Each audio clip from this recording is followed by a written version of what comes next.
The topic I was asked to speak on today is wildlife-friendly landscaping, connecting professionals and the public. This has been some really interesting recent research I've been able to do with some colleagues, and I'm excited to share some of what we've found recently.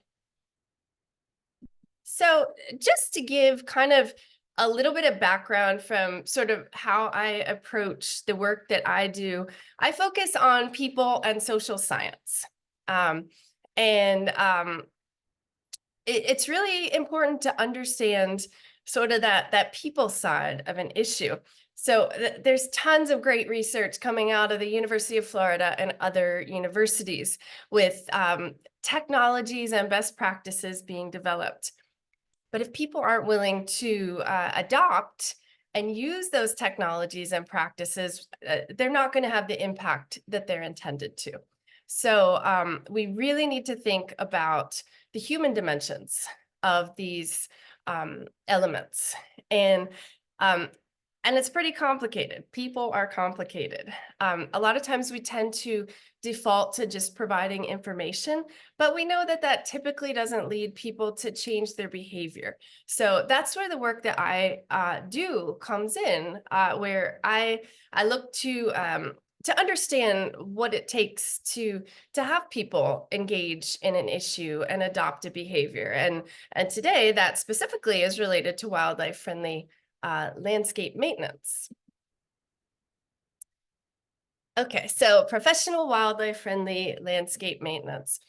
There has been quite a bit of work that has focused on pollinator gardening in residential yards, and maybe to a lesser extent with nursery growers producing pollinator and wildlife friendly plants. But there seems to be a really kind of a gap in terms of landscape maintenance, especially in residential yards. And so Florida's landscape maintenance professionals can support native and Florida-friendly plants and the wildlife that use them. And there's really an opportunity to protect pollinators and wildlife with improved landscape and green space maintenance.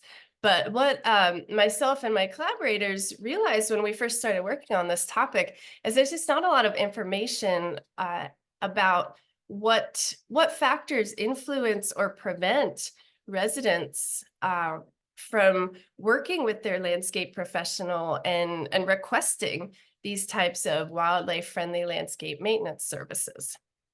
So we've been really focused on those residents who hire professionals. Most of what I'll share with you today is from that very specific segment of Floridians who hire green industry professionals.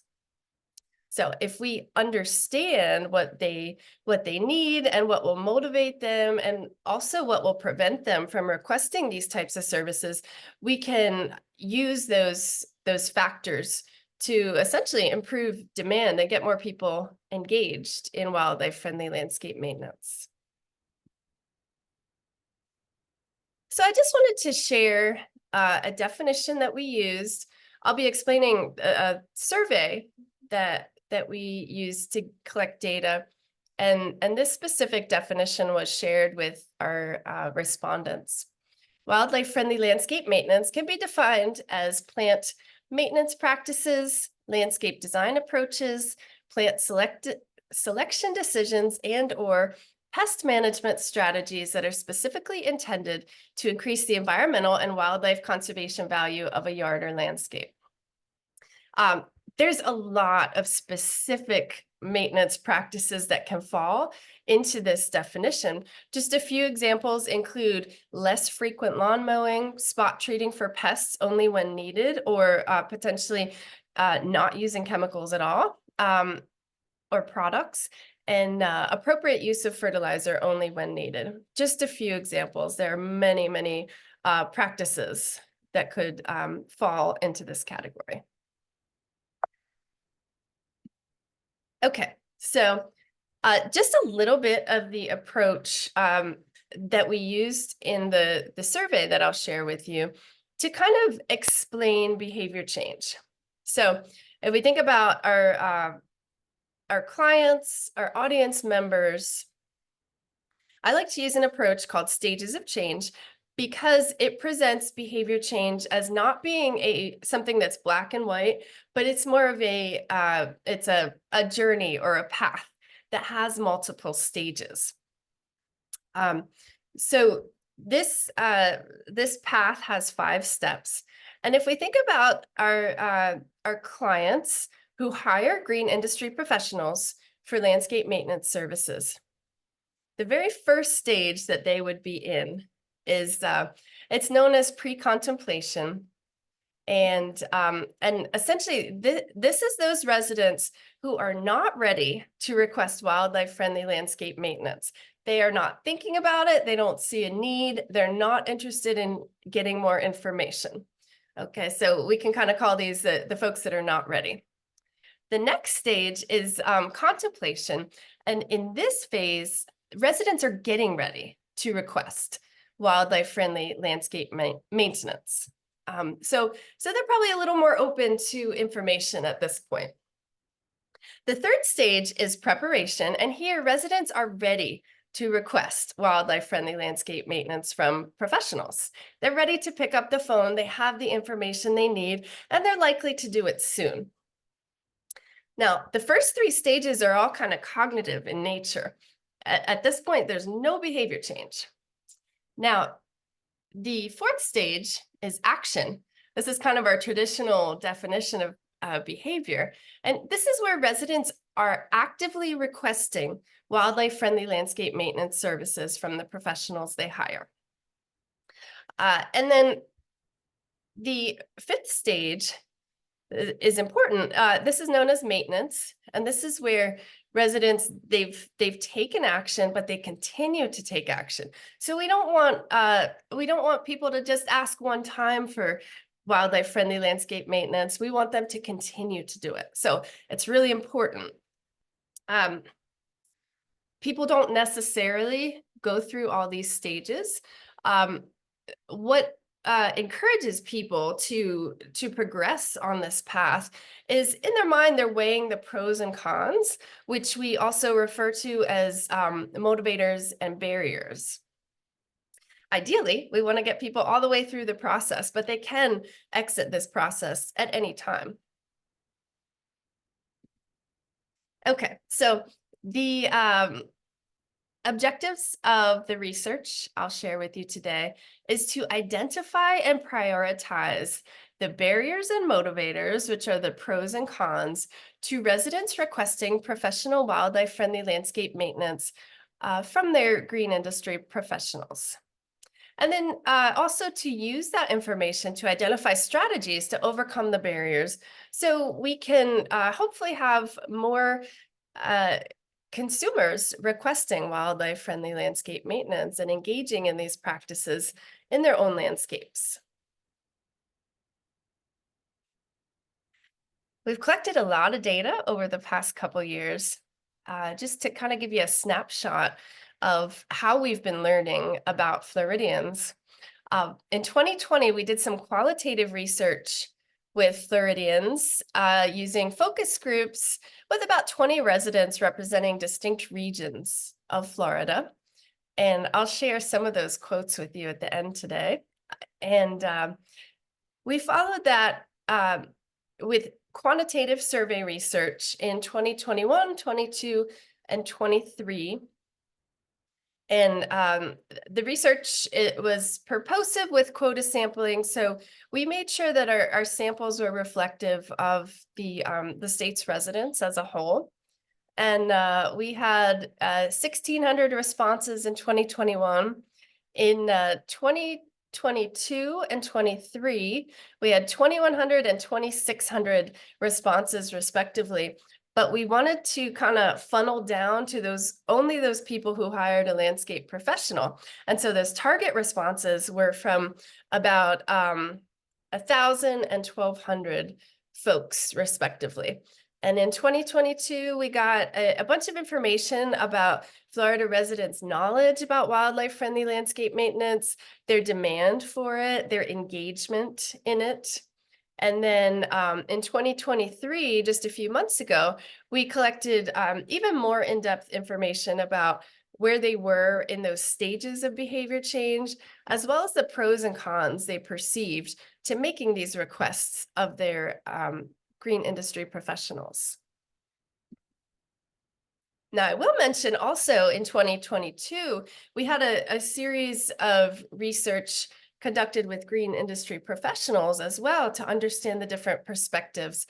And we did look at industry-specific barriers and motivators.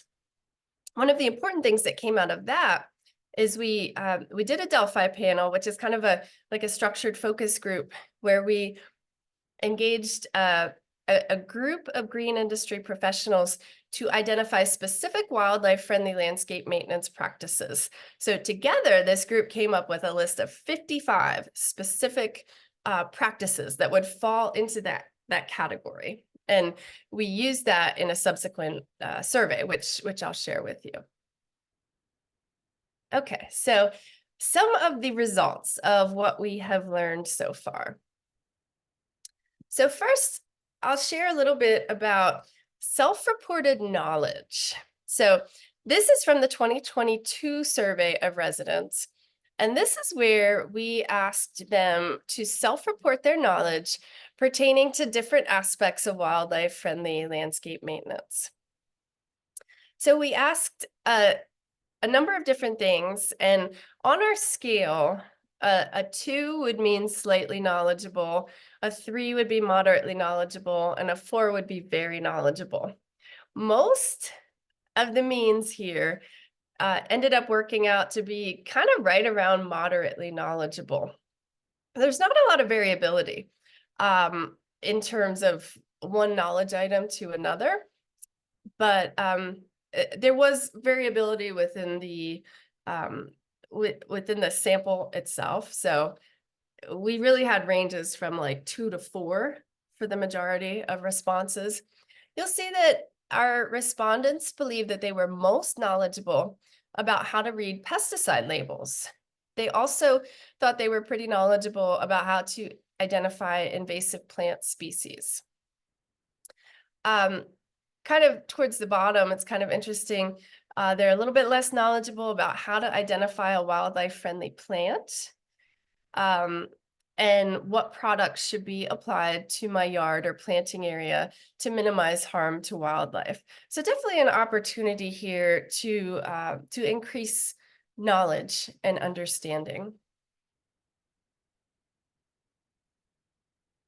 Now, coming back to kind of where our respondents are at in terms of the behavior, if you remember the stages we talked about with behavior change, this is kind of how it broke out when we asked people to self-identify with where they were at in terms of wildlife-friendly landscape maintenance. And I'll point your attention to the very first category, which is not ready, the pre-contemplation stage. So you'll see it's nearly 34% of our respondents said they are not ready to make this request from their landscape maintenance professionals. And then there's kind of a pattern here where as we go to each subsequent stage, the percentage is less and less. Getting ready and ready, just over 18%. So you'll see here we have about 70% of our respondents are not taking action. There's only about 15% who are actively requesting and probably very recently requesting wildlife-friendly landscape maintenance services, and only 14% who have kind of done this already and continue to do it. So to me, this paints a picture of just an incredible opportunity to really increase engagement here. I would love to be able to see all your faces to see if you're surprised or if this is what you expected. But to me, it's just kind of like, wow, that's a big opportunity. Okay, so if you remember, I explained that movement between these stages is based on people weighing the pros and cons, or the barriers and motivators associated with making these requests from green industry professionals. Oh, one more thing before I go there. If you remember, I mentioned the 55 specific wildlife-friendly landscape maintenance practices that the Green Industry Panel identified. So we asked consumers which practices they were demanding or requesting most often. I'm only sharing the top 6 here. So these were the 6 of those 55 practices that Florida residents said they were requesting from their landscape professional most often. Number 1 and 2 are both related to invasive plants. Avoid the use of and control existing invasive vegetation. Number 3 and 4 are related to fertilizer. So they're asking for appropriate use of fertilizer only when needed, and also asking to reduce fertilizer runoff. This is kind of interesting to me because I think Floridians have a really good understanding of invasive plants as well as using fertilizer appropriately. And I think that's kind of reflected here, that they're having these conversations with their landscape professional. The 5th most frequently requested service was removing weeds before they go to seed, and the 6th was selecting appropriate pesticide application methods to reduce drift and or overspray. So these are the top 6. There's another 49 that would fall into less frequent categories. Okay, so on to the motivators. So we asked Floridians who hire a landscape professional, what motivates you to request wildlife-friendly landscape maintenance services, or what would motivate you? And the very top one was enjoying the way my yard looks. So if they think that it's going to result in an attractive yard in their eyes, something that they can enjoy, that's going to be the top motivator across the board. The second one here is doing the right thing, followed by enjoying nature. The second and third were a tie here. And then number 4, protecting natural resources like water. And then after this would be supporting my well-being. And everything else kind of falls as a less effective motivator. And I think it's kind of interesting that the very last one here is meeting neighborhood expectations.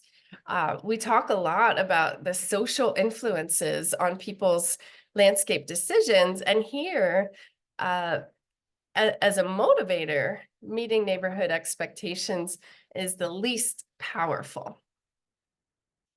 Now, when we turn to barriers or things that would hinder residents from making these requests, we have a lot more. So I have 2 screens here of barriers. There's a lot more variability in barriers. This screen is the very top. And so these are the barriers that are most likely to prevent people from making these requests. And the very top one here is the cost. And we've seen this come up across the board over and over as a barrier, is there's a perception that whether it be wildlife-friendly landscape maintenance or pollinator gardening, that it's expensive. So this is something important to keep in mind when working with your audiences and your clientele. Now you will see there are a bunch of items on the screen pertaining to homeowners associations, and those have asterisks next to them. Now, we only showed these to people who live in a homeowners association, so which was approximately half of our sample. And so that these barriers only apply to people who live in homeowners associations. But you'll see the second highest barrier here is possible penalties from my HOA. So for people who live in an HOA, that's going to be right up there with perceptions of cost. And you'll see nearly all of the barriers on this screen are related to homeowners association restrictions, requirements for how my yard must look, not knowing what is allowed. And that's a really key barrier that has come up in study after study for us, because you've got some people that are saying it's definitely not allowed, but then there's this large proportion of people who are saying they just don't know. So that's an area where we can really kind of help and provide clarity for what is allowed and what can be done within the confines of the existing requirements. So as far as items that are not specific to HOAs, up here, number 5, not knowing enough about wildlife-friendly landscape maintenance. So that kind of points at a lack of knowledge is hindering residents from making these requests. And then, let's see, you gotta go down just a little bit further, not knowing how to get started with wildlife-friendly landscape maintenance. So remember, these are all people that hire a green industry professionals. So they don't know how to make that request, how to start the conversation, what to ask for. So that's pretty important and a pretty good opportunity for us. Now, the second screen here, these are the barriers that fell the lowest in the ratings. So these are less likely to prevent residents from making these requests. So it's kind of nice to see the ones that are on the bottom of this list. So fear of wildlife and dislike of wildlife. Those are the very lowest barriers, meaning they don't matter as much. So that's good. That's not as big of an issue as some of these other things. Okay, so I wanted to share this relationship here with you. If you look at this graph here, the red, if we take everybody's barriers and everybody's motivators and add them up, the red is the barriers and the green is the motivators. And then when we split people by the stage they're in, what you can see is that with those people that are not ready, and that's our 34% of our Floridians, you could see those barriers. That's the cost or the HOA concerns or not knowing how to get started. They far outweigh the motivators, such as liking how their yard's going to look. When they're getting ready and starting to collect information, those benefits, those motivators kind of shoot up, and they're very close to one another. But then when people are ready and they're going to pick up the phone and call their landscape professional to request wildlife-friendly landscape maintenance, that's when they're ready. The benefits begin to outweigh the barriers, and that trajectory continues as they take action and sustain action. And this is really important to consider when we're interacting with clients and our audience members, because we can remove or reduce those barriers and help to enhance the motivators and the benefits to engaging in wildlife-friendly landscape maintenance to help people move towards the behavior.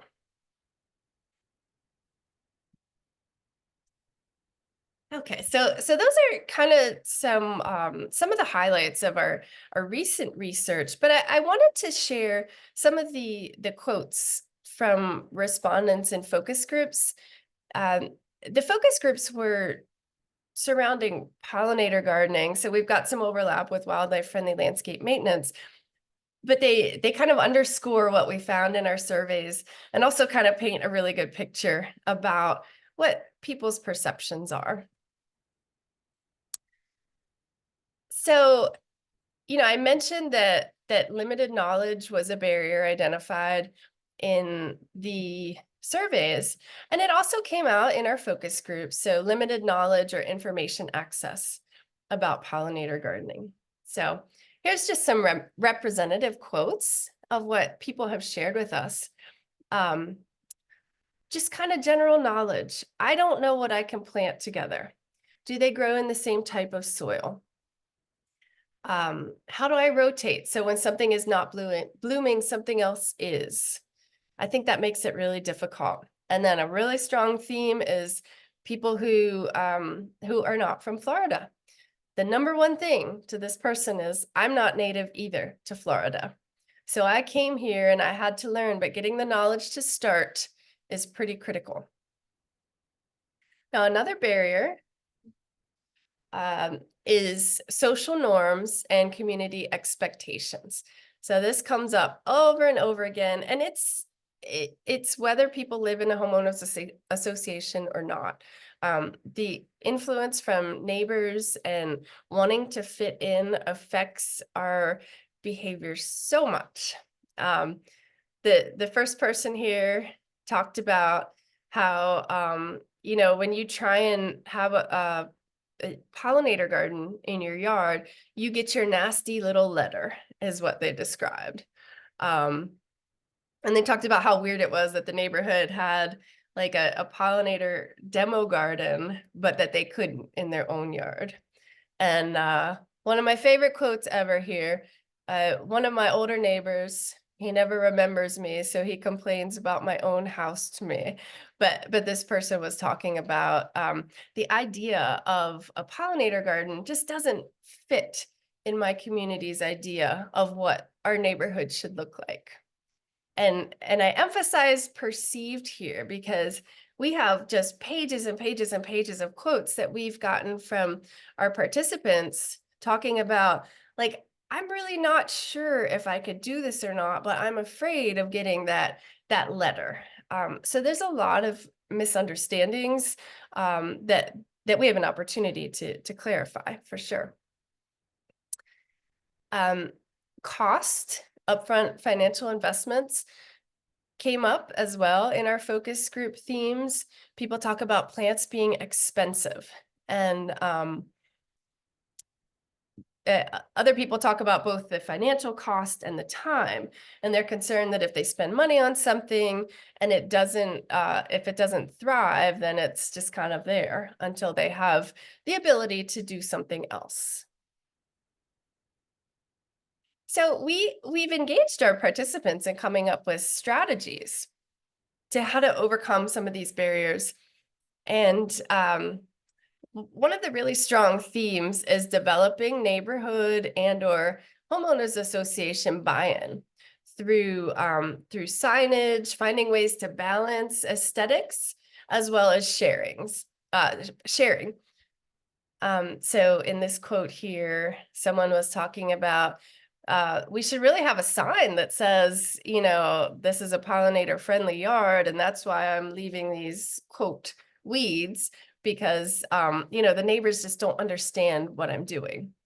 But then other people are talking about how that's why they're able to, in this example, grow a lot of milkweed, because their neighbors are wonderful and they love the yard. So that buy-in is really important to getting more people engaged. Our participants have talked a lot about information sourcing and developing skills. Local nurseries and local green industry firms has been a strong theme. So those are a very trusted source, several people said. And Facebook and social media comes up, anything online, we need to have our information there. And then also the extension office. This last person here said it's their number one go-to. And then as far as strategies for sourcing seeds and plants and planning for installation, people have talked about local nurseries again, and kind of learning things the hard way with placement that doesn't work in terms of site conditions. So these are a lot of opportunities to provide support. So just kind of a summary from those focus groups. The barriers are limited knowledge, social norms and community expectations, the cost, time and labor burdens, yard characteristics, and the two primary strategy themes that residents have recommended or suggested are developing neighborhood and homeowner association buy-in and pre-installation research and planning. So overall, the findings show that residents have really strong views. They recognize there are a lot of barriers to adopting or engaging in wildlife-friendly gardening. But they also have strong views about there are things you can do to help us to overcome those barriers. Okay, so just kind of like a last little snippet I wanted to share from what we've learned is that people really care how we talk about wildlife-friendly plants. So I've been using wildlife-friendly throughout this presentation, but we've asked our Florida resident respondents about the terms that they like. And so we've shared a bunch of different terms, and we asked, what would you be most likely to purchase? So you can see here, we shared terms from butterfly friendly, bee friendly, to biodiversity certified, pollinator safe.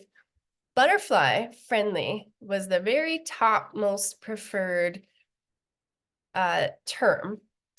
And then if we look at this a different way, with the least likely or the least preferred term, you'll see biodiversity certified was least likely on most people's list. Wildlife friendly was the second least likely. So you could see it was having that bee or butterfly in that term seemed to really resonate with our respondents. When we had our focus groups and we asked people to tell us what they thought about pollinators, they talked about bees first. But people also liked the butterfly terminology when we shared it with them. So there's definitely some divisiveness around bee terminology, and we think it may be kind of possibly due to allergies, or some people are scared of getting stung, that sort of thing. So people don't think about all animals equally. And if we're thinking about marketing or behavior change campaigns, we can use this concept of a flagship animal rather than a generic term. So when we're talking with clientele, let's talk about bees or butterflies or other specific wildlife that they like, such as birds, rather than a generic term such as biodiversity to symbolize that, that conservation issue.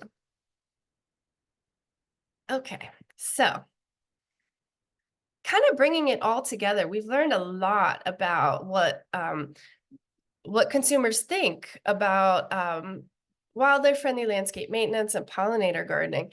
There's a ton of interest. I do research in other contexts, and I will say, when I have a study that I'm recruiting for related to wildlife-friendly landscape maintenance, it's just a different experience because people are so enthusiastic about it right now. So there's so much interest and enthusiasm behind these topics, but we look at the current engagement, and there's just a ton of room. Not many people are actively engaged. And specifically, when we look at the people who hire a green industry professional rather than your do-it-yourselfers, they're not very engaged at all as a whole. And we know from other research that people who hire professionals can be less engaged in the process.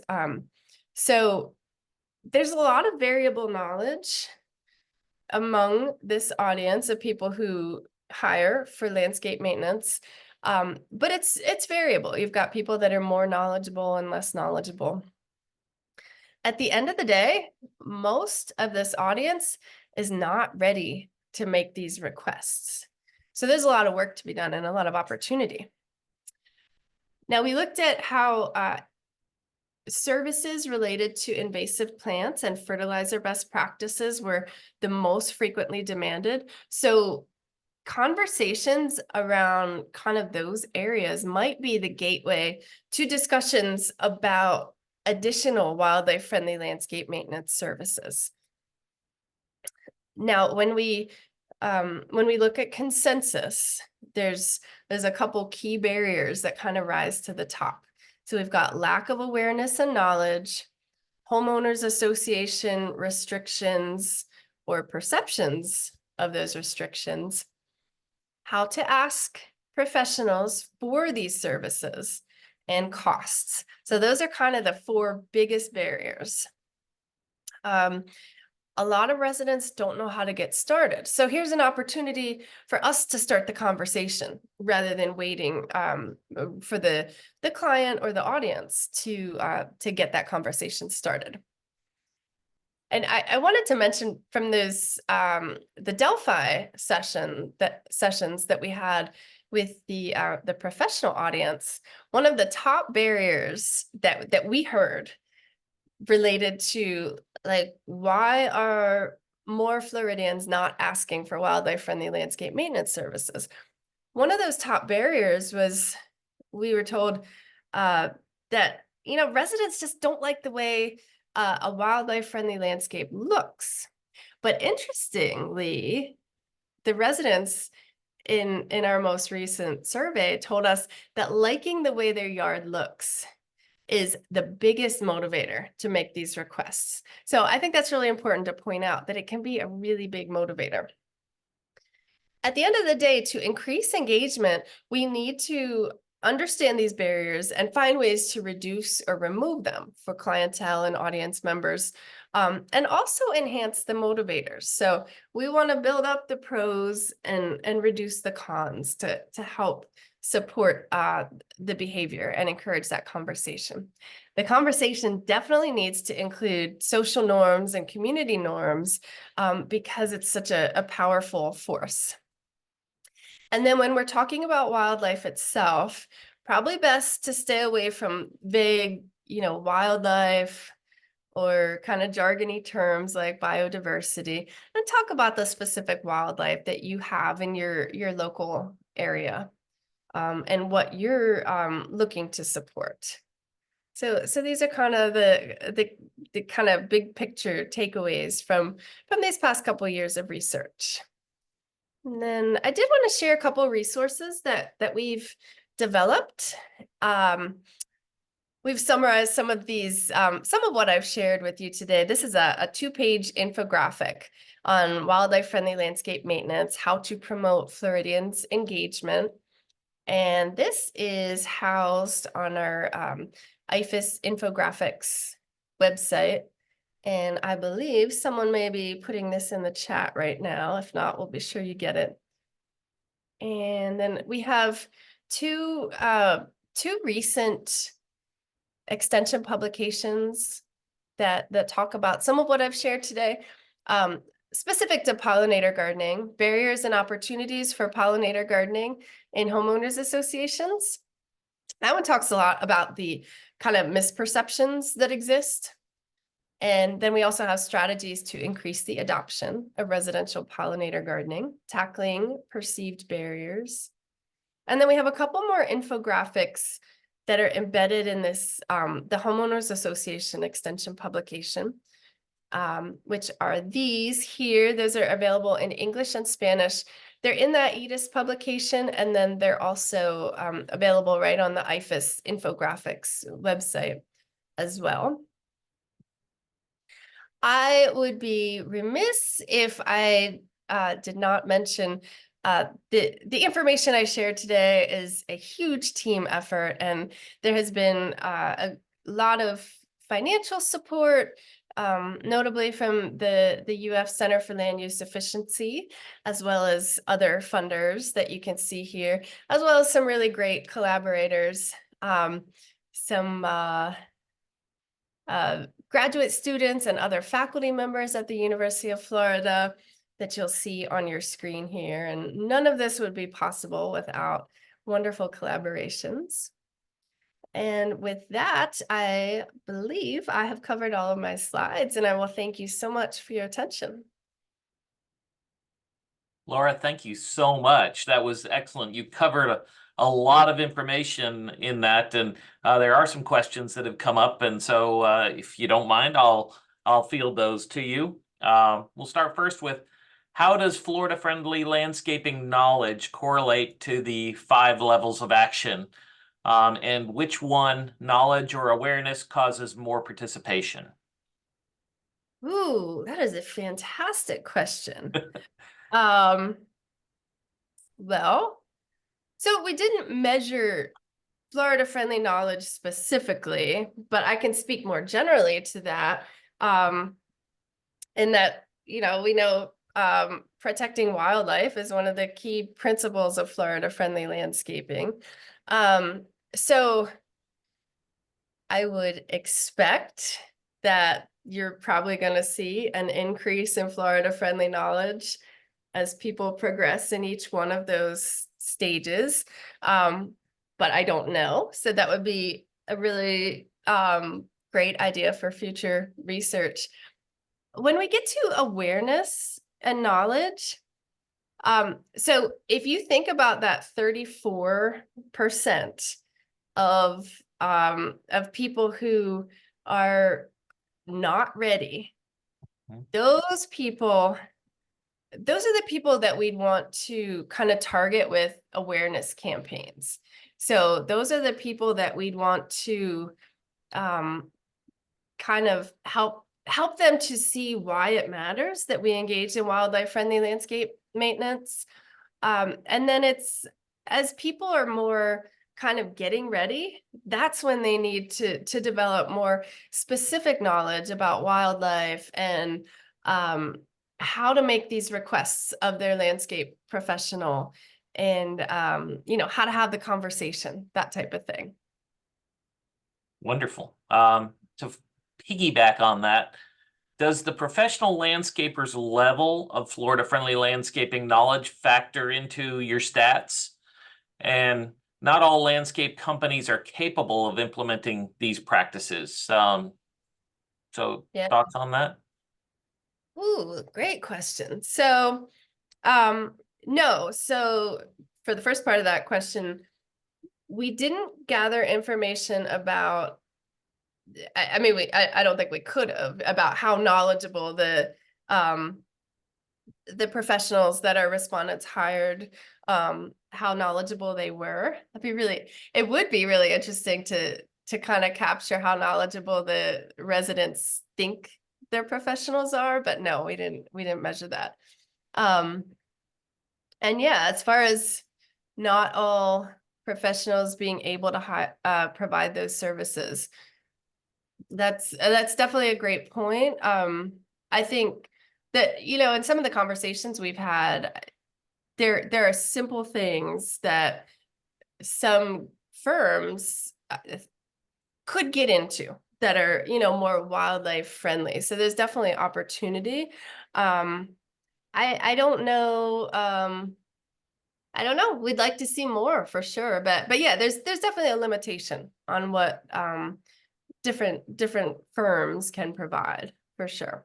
And I think, a lot of it, they can kind of begin too by increasing their knowledge base by, attending extension programs. I know throughout the state at the county offices, there are often classes on Florida-friendly landscaping, and so they can understand the techniques and tips a little bit better to perhaps make it a little more available for themselves. Yeah, absolutely. And some of the green industry professionals who have participated in our sessions have talked about, like, this is a real area of opportunity that we can get more involved in to distinguish ourselves from our competition. So huge opportunity, I think. Definitely. Here's somebody that's interested. They'd love to better understand change readiness. What books do you recommend? Do you have, are Oh, there any in particular? oh, I could talk to you all day long. Let me see. So the probably the this doesn't talk about stages of change at all, but one of the first ones I'd recommend would be Doug Mackenzie Moore, Social Marketing to Protect the Environment. And then I think that title ends with What Works. That would be a great place to start. And I would be happy to follow up. If you wanted to send me an email, I could give you a list of a couple other favorites. Fantastic. Comment that the state statute on Florida-friendly landscaping prevents HOAs from enforcing covenants over FFL practices. But let me just clarify that a little bit and let folks know that while it states they can't prevent people from using Florida-friendly landscaping techniques, people still have to abide by their architectural review board's wishes. And so, I would encourage everybody, make sure that you're getting permission from the HOA before you take on or tackle any landscaping project. I think it's real important. Are there any professional qualifications that a homeowner can look for? Wow, Tom, you might be best suited to answer this question. We actually do have on the Florida Friendly Landscaping website, we've got a Hire Florida Friendly section of that, and it's a whole campaign with a checklist that can help homeowners look for various things and understand what questions they should be asking the landscape professional. We did go, when we originally laid that out, we did work with the industry to make sure that hopefully we were, not surprising the industry, and that this is something that would be reasonable and within expectations. So I would encourage you to look at the Florida Friendly Landscaping site on that Hire Florida Friendly campaign. I put that in the chat, the link in the chat. Wonderful, Jen. Thank you so much You're for welcome. doing that. So look in the chat for that link, and also, just know that there's a lot of certifications, and always follow those, and make sure that you as a professional landscaper are continuing to increase your knowledge base as much as possible, and that way you can make yourself more marketable. Okay, Laura, next question. With the objective of DIY wildlife-friendly landscaping maintenance, they're looking for where they can buy ground covers that can be mowed at an affordable cost. Not an easy one either. So the question is where could these be purchased? Yeah.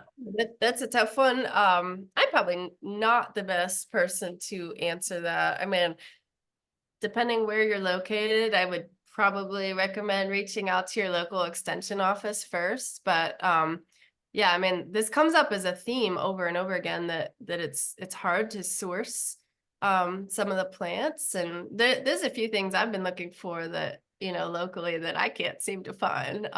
So I'd go to extension first. Yeah, I think that's great advice. A lot of times many of these ground covers, and there's a lot of research being done by University of Florida at this point, as well as other universities across the country, on alternatives to turf or companion plants with turf, so that you can have what people are talking about as multi-species turf, so that you can incorporate some of the native plants and some non-natives with the turf, and have that work together in conjunction. And so there is a lot of research going on in that realm. Many of those ground covers are native, so you can look to the Florida Association of Native Nurseries, perhaps. That might be a good place to start. Or, as Laura said, check in with your local county extension office. The beauty is every county in the state has one, and so they're a good resource for you. Let's see, is there a listing of green industry landscape maintenance professionals? I think they mean like environmentally friendly green, not just green industry, but